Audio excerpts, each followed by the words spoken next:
The life and sad ending of Skeeter Davis. Skeeter Davis was born Mary Frances Penick on December 30th, 1931, the first of 7 children born to farmer William Lee and Sarah Rachel Penick in Dry Ridge, Kentucky. When Davis was a toddler, her great-uncle was convicted of murdering her maternal grandfather in Indiana. After this incident, Davis recalled that her mother became a bitterly depressed woman. Throughout her childhood, Davis's mother made multiple suicide attempts, several of which Davis herself prevented from being carried out. I once slapped a bottle of Clorox she was drinking out of her mouth and sat on her hands to keep her from reaching for a butcher knife, she recalled. On one occasion, her mother's attempts to leap from the family's apartment window, and Davis and her infant brother in her arms.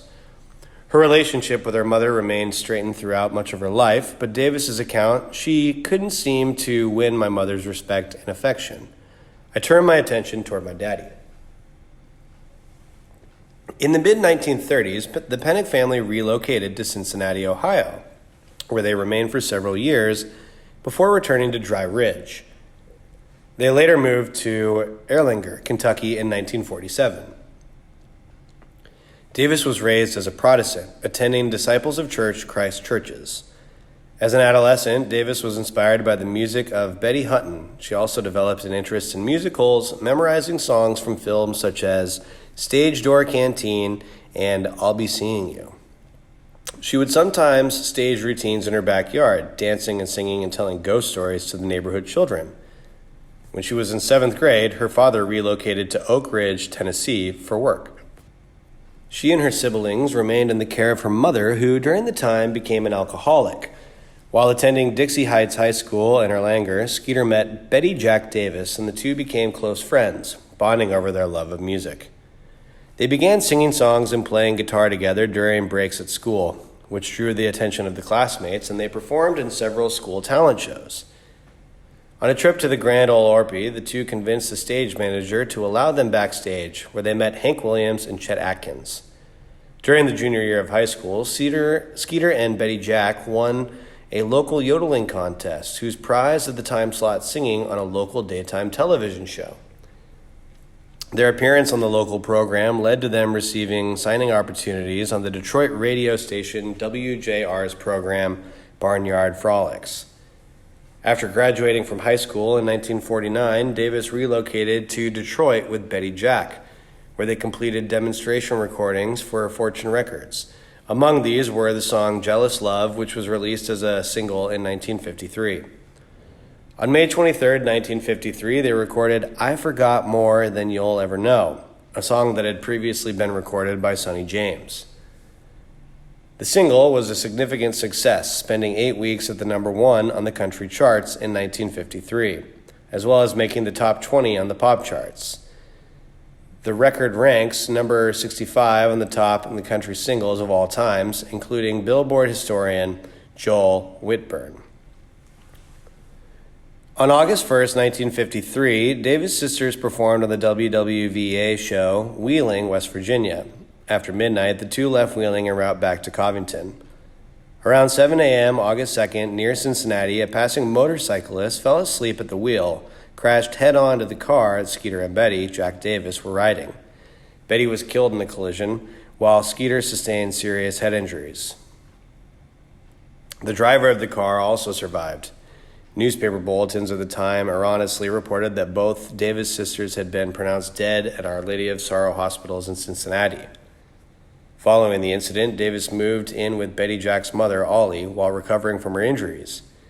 She recounted that the autobiography that Ollie took advantage of this tragic situation to suit her own ends, alleging that she had kept Skeeter sedated with drugs administered from the local dentist and sequentiated her house, where she repeatedly played the girls' records.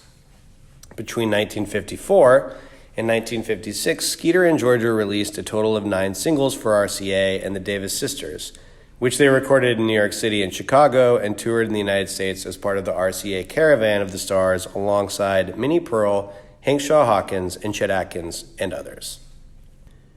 In 1956, Davis met Kenneth DePaw, a railroad worker and acquaintance of Georgia. The two began dating and married shortly after. According to Davis, their marriage was not consummated until 8 days into their honeymoon. Shortly after their marriage, the Davis sisters formally disbanded. In the late 50s, during her marriage to DePauw, Davis suffered from depression and harbored a death wish over the grief of Betty Jack's death as well as her contrived marriage. She resumed as a solo act, touring with Ernest Tubb, and co-wrote and recorded the song Set Him Free for RCA, produced by Chet Atkins. The song earned Davis a Grammy Award nomination for Best Country Recording. Sometime during the period, in 1958, Davis and DePauw were divorced, and she relocated to Nashville. The same year, Davis recorded Lost to a Geisha Girl, an answer to Hank Lockhan's hit, Geisha Girl, which reached the country top 15 and became her first solo hit.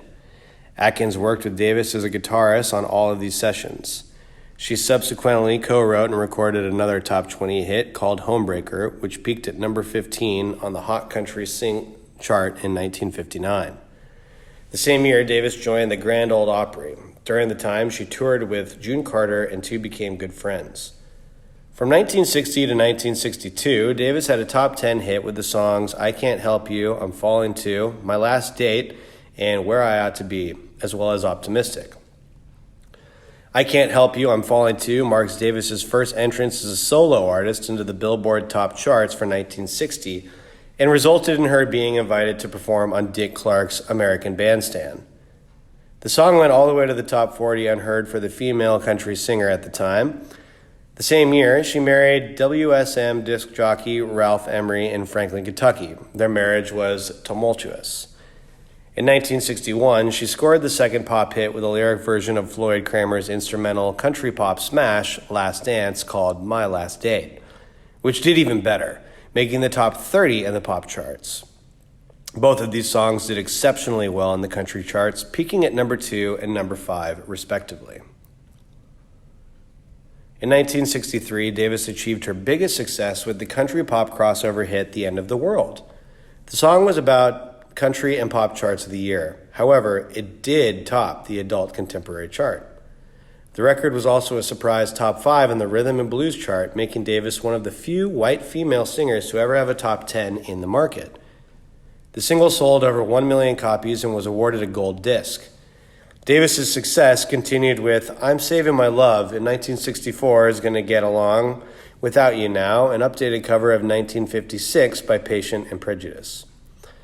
Both made the top 10 in the country charts and cracked the Billboard Top 50 pop chart, though the success of Gonna Get was hampered a little bit by the song vocalist Tracy Day simultaneously climbing the charts to peak slightly lower than the Davis version. Later pop efforts, such as Let Me Get Close to You in July of '64, missed the Billboard Hot 100, reflecting changing nature of pop styles due to ongoing British invasion. In 1965, she recorded a duet with Bobby Bare called A Dear John Letter, which was missed by the country top 10. The following year, she earned the third Grammy nomination for Sunglasses, which peaked at number 30 on the Hot Country Songs chart. In the late 60s, she recorded several full-length albums, including 2 tribute works, Skeeter Davis Sings Buddy Holly and I Love Flat and Scruggs. Davis recorded an anti-war song, One Tin Soldier, released in 1972, earned her an appearance on the Midnight Special. The single was a major success in Canada, peaking as a top 10 hit for the RPM country and adult contemporary charts.